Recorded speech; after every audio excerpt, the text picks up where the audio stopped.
Welcome to Energize and Revitalize with Dr. Amy. I'm Dr. Amy Cooper Smith, a doctorate prepared nurse practitioner, and this show is about empowering you to live a radiant, healthy, and balanced life. I'm very excited to welcome back today's guest, Jerry Cooper Smith. Hello. And as you may remember, Jerry is my husband, and we have been doing some day hikes on the Appalachian Trail. And we just got back from our latest hike, and we want to talk about it. Right. Okay. So we decided to go to Bristol, Tennessee. Now, last time we went, we started in Damascus, Virginia, which is just north of Bristol. But we had visited Bristol and really liked it, so we decided to stay there this time. It's the home of country music. It is the birthplace of country music. Right. Yeah, and it's a cute little town with a lot of cute restaurants. So we got an Airbnb in Bristol. And just to remind our listeners, when we're day hiking, we're actually doing little sections at a time. So this time we did anywhere between 8.6 miles and 10.8, I believe was our longest section. Yeah. And watch your weather reports. Yeah, so we're going to talk about the importance of flexibility. I'm a planner. I had the whole route planned out, the whole days, the whole everything. And then a snowstorm came in. And at first it looked like the day we decided to stay in, it looked like a rainstorm. And we said, oh, we'll just walk in the rain. It'll be okay. It wasn't going to be that cold yet. And we saw that it was going to turn to snow in the afternoon, but we still thought we could do it. Then as we were leaving to go meet our driver, there was a severe thunderstorm warning. And we don't do that because as we've talked about in previous episodes, what do you do when there's lightning? Nobody's been able to tell me yet. And we haven't really had a good answer for that. Or a bear. So we decided that being on the mountain during a lightning storm was not a good idea. So we took an early rest day, and I binge watched Netflix for the first time ever. And That was my favorite hiking day. So it was good. But then when we got back out on the trail, it was a really cold day. A cold front came in, and it was in the 20s. Now, we did check the weather report, and it did not show any sort of precipitation. But there was precipitation. Oh, yes. Indicating I question meteorology in general. Yeah, I feel it's going to go the way of phrenology. They're allowed to be wrong a lot, yeah. So because we knew it would be super cold that day, we did decide there was one section that was only 4.5 miles. So we said, okay, let's do that. And even though it's cold, we'll be okay. Every time a mistake. Whenever you're just going to do 4 miles, it turns out to not just be 4 miles. Yep. So the first part, we were going to Wilbur Dam was where we were going to finish. So it was US 321 to Wilbur Dam. They had blocked off part of the road that led to the Wilbur Dam trailhead because of the snow and ice. So we had to park about a mile. Because of danger. Further away. So we said, okay, no problem. We'll walk 5.5 miles. No problem. Getting to be a problem. Yeah. And so our driver left our car there, and he took us to US 321. And we hiked on the side of the road. Yeah. And the cool thing about this one is I could use my phone app to see exactly where the trail was, and it went around this lake. It's Watatuga Lake, I think. But we were on a busy road for a minute. I'm trying to remember what that. Yeah, you came close. Yeah, it's something like that.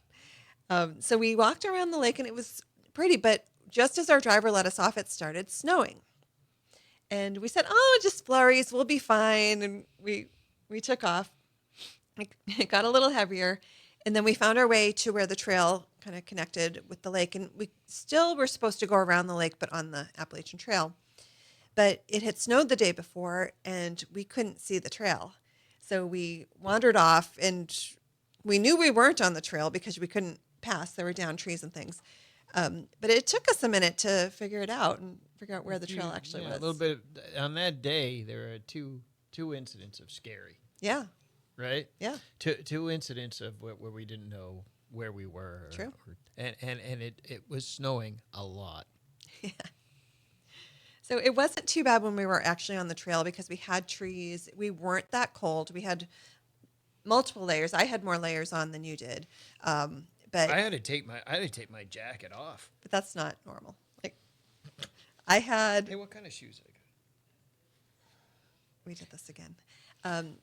Yeah, so I had a fleece hoodie that I could put up over my head, which helped with the wind, help keep my head warm.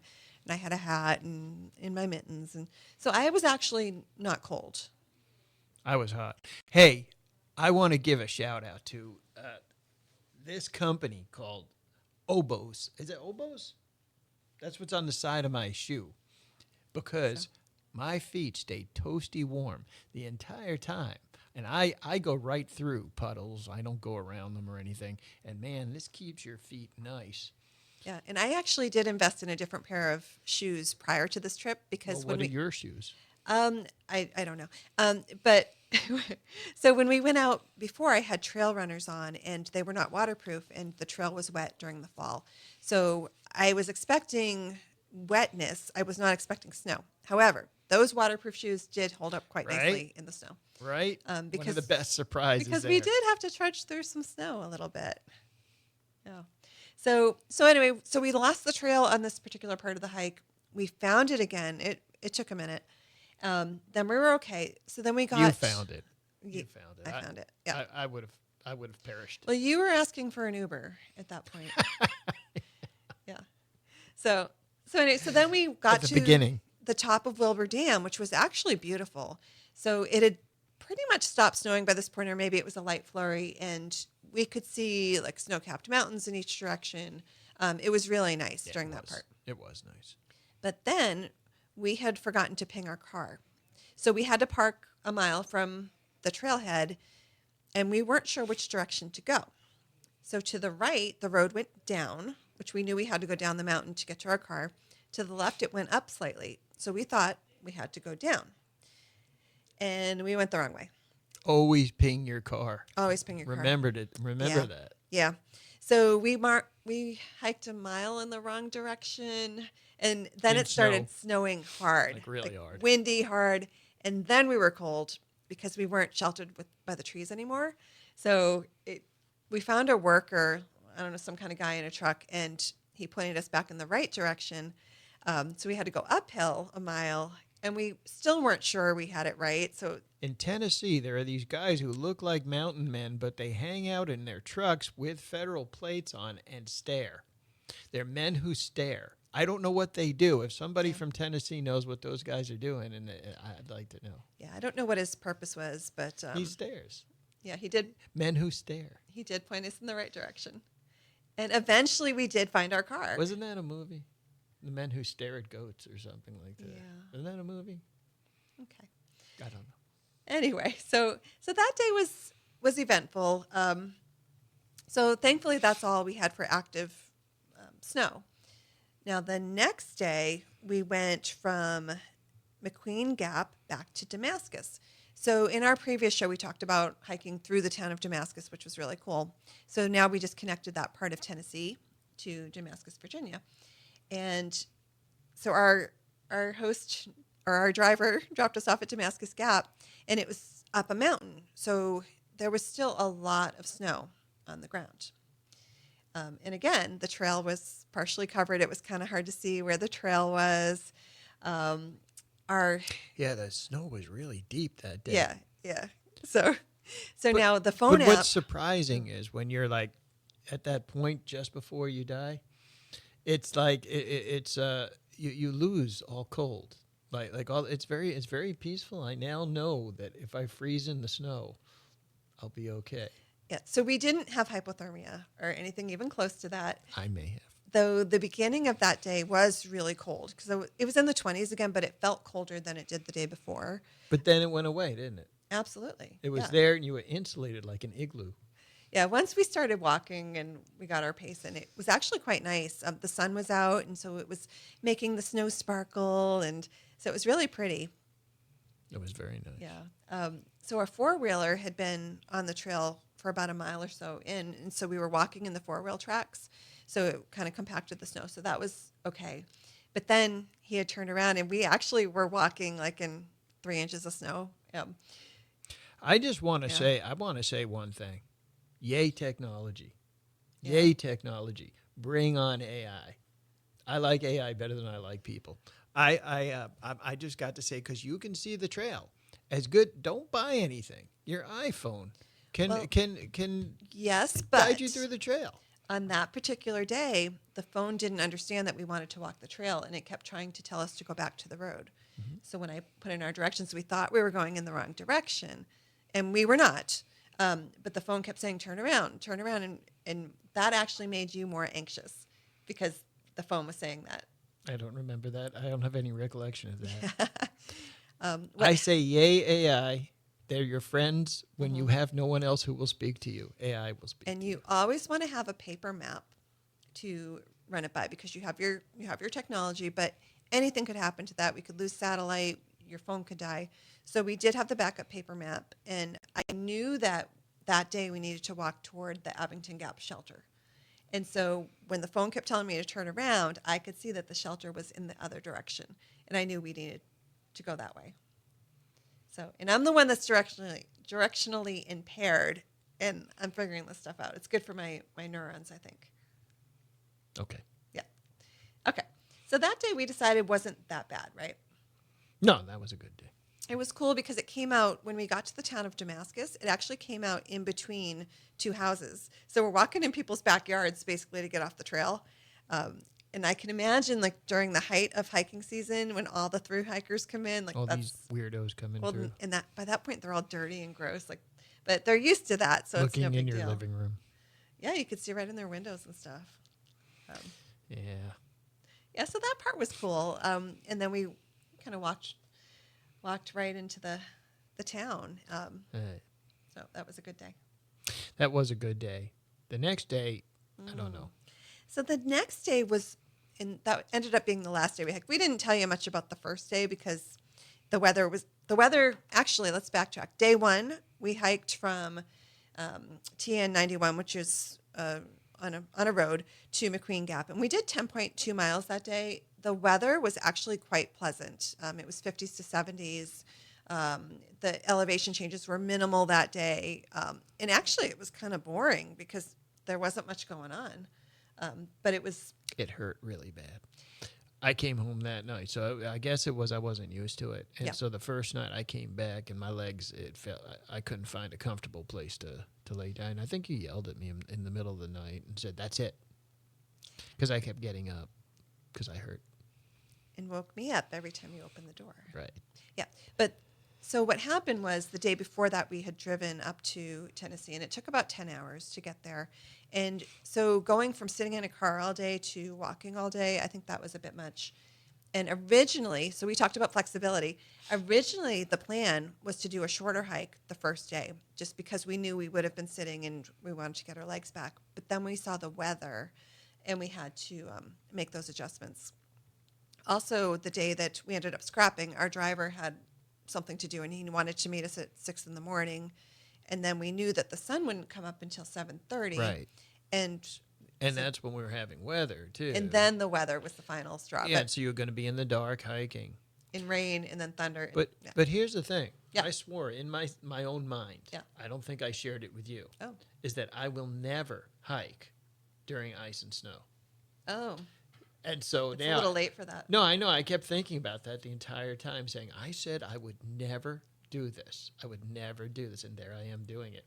Proving that, once again, I have no say-so in anything that I do. Yeah, about that. But, so you said you would never do that, but then it turned out to be kind of nice. It right? was. Walking in a winter wonderland. Yes. Yeah, it really reminded me of, for those of us that grew up north, the Right. day after a snowstorm, that was sledding day. And you'd take your sled and you'd trudge through that snow. And So why is it when you're a kid that's Yeah. fun, and when you're my age, it's not? It's miserable. well, there are lots of things that aren't fun anymore. Mm-hmm. Yeah. Anyway, we're going to pause for a break from our sponsor. You're listening to Energize and Revitalize with Dr. Amy. Don't go anywhere. We'll be right back. Welcome back to Energize and Revitalize with Dr. Amy. I'm Dr. Amy Cooper-Smith, and my guest today is Jerry Cooper-Smith. Before the break, we were talking about our third day hiking trip to Bristol, Tennessee.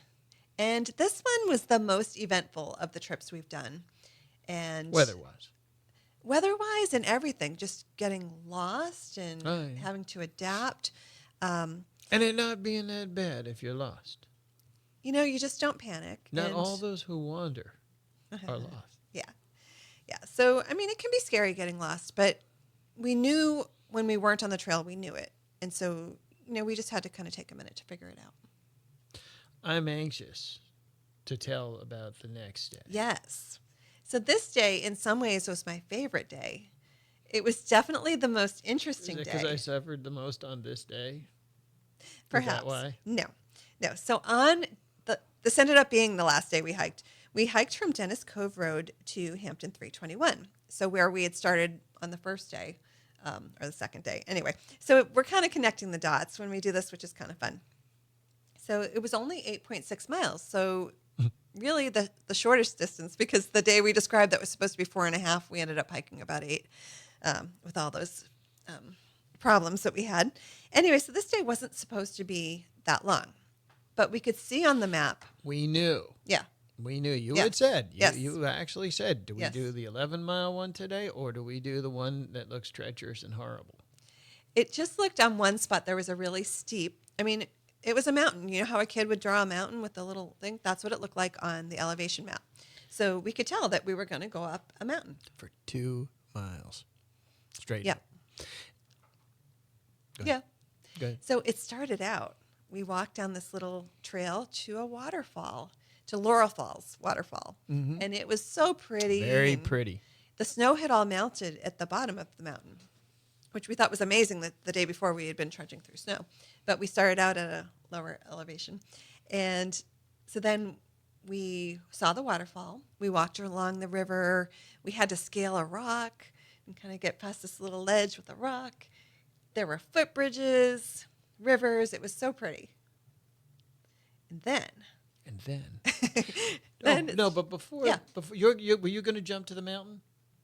What did you want to say?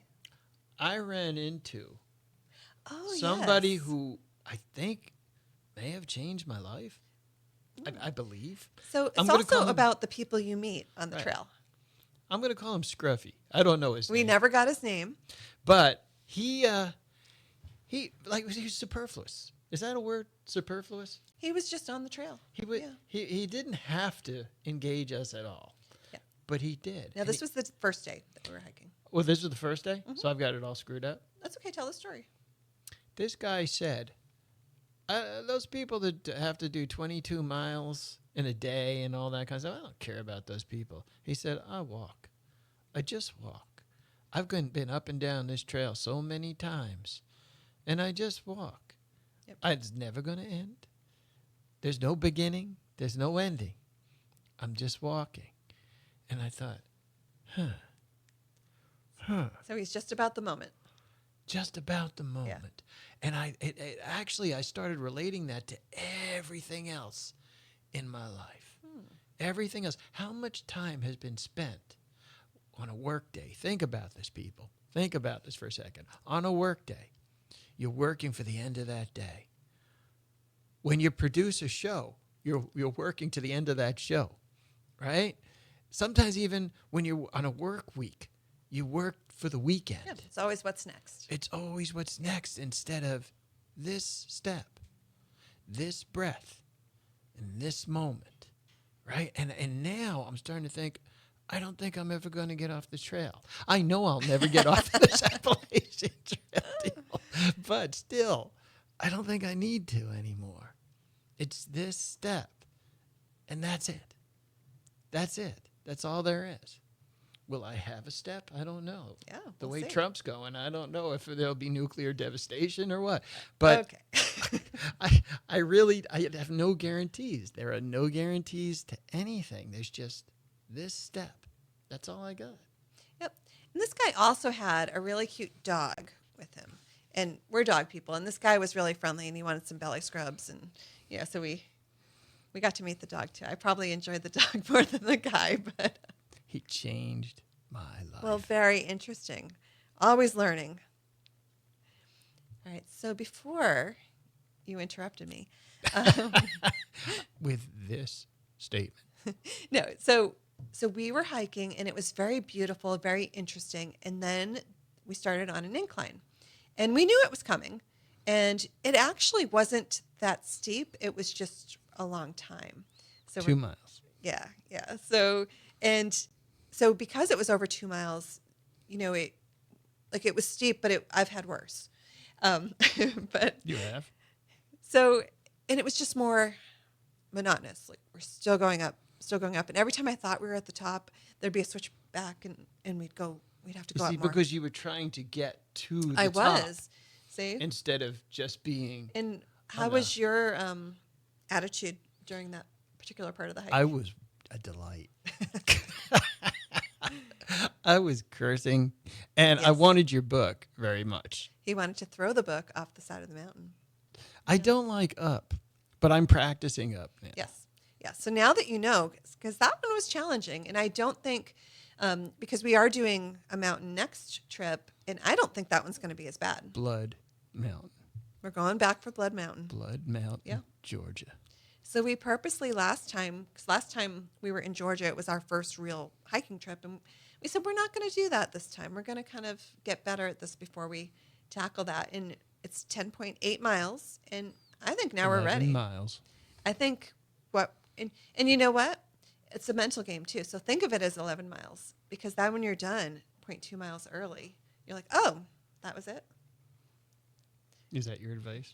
Because we've talked a lot about the physical preparation, right? And so you're doing some more things, doing some more hills so that you'll be more comfortable on our next trip. I don't like up. But so much, at least for me, is more the mental preparation. How are you out on the trail for 6 hours and not like gonna hurt somebody, and just getting the mind to quiet and. I turned 60. Yeah, so we didn't mention at the beginning of this trip it was Jerry's 60th birthday. So we actually took a little side trip and took him to a bluegrass festival. Mm-hmm. And I want to thank Billy Strings for getting me through this hike, man. Yeah, so you put some music on. That was one of your strategies. I owe Billy Strings 100%. Man. Yeah. So that's a strategy a lot of people use is music.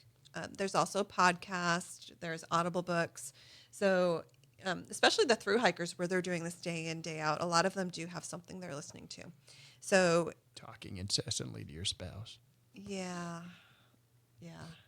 So we solved some world problems while we were hiking there. What do we do? So we were supposed to do one more day after that. And so now we had done 3 strenuous hikes in a row. And the next day was the 11-mile hike. Now, the problem with that one, I wasn't quite sure of the start point. I was able to use, actually, I did have an app that showed me a dirt road. And I had directions to it, but we didn't know for sure if it was going to be passable by car, if we were going to be able to get there. And we didn't have a lot of room since it was a longer hike. We couldn't park a mile away from the start point. It just wasn't in the cards. So, and we may have been a little grumpy after the 8-mile hike. That was good. And then the final, oh no. So we were kind of like, oh, do we really want to do this? I don't know. So I picked a smaller section a little further south. And I said, I think it'd be better for us to do the shorter It would have section. been like 7 miles. It's funny how now 7 miles Only is 7 nothing, miles. Yeah. right? Yeah. See what you've done to me? Yes. She's stretching it to 15 or 16. She wants that 15 Well, or 16 in it. So when we talk about planning, I have to plan the route on where the roads cross and where the trailheads are. So there are some sections that are 16 miles in length. And there's those are sections for other people. And that could be one of our strategies.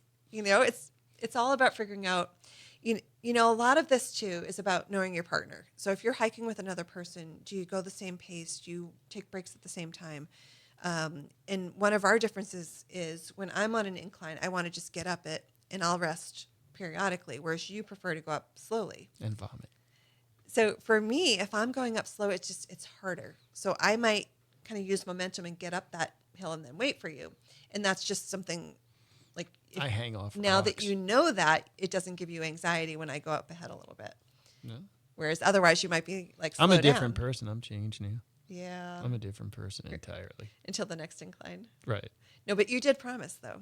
What did I promise? that you would have a good attitude. Did I? You did. I said that? You did. You promised. Was I drunk? So we were on the, Jerry wasn't happy going up the hill, and it looked like had finished that part and we were about to go down. And then you said, "I'm sorry. I just don't like up. I'm better now." And I yelled at you again. And it was false. We actually went around the corner and we had more up to go. Never And then it ends. started again. It never ends. But on the way down, Yeah. I love down.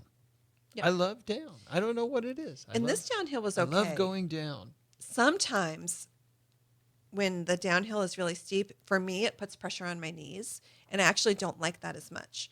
But this one was more gradual, so I didn't find it to be a problem. Well, here's the thing. Yeah. Here's the thing. The Appalachian Trail will change you. Ah. It will. No, Okay. it will. Yeah. It will. I came back. I'll tell you what. I only want to be out there. Oh. Isn't that odd? Isn't that odd? Well, you are in luck, because guess what we're doing in May? Blood Mountain. Yes. All right. I'm ready.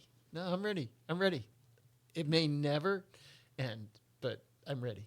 Yep. So the theme for this trip, flexibility, right? Compromise. And the road goes on forever.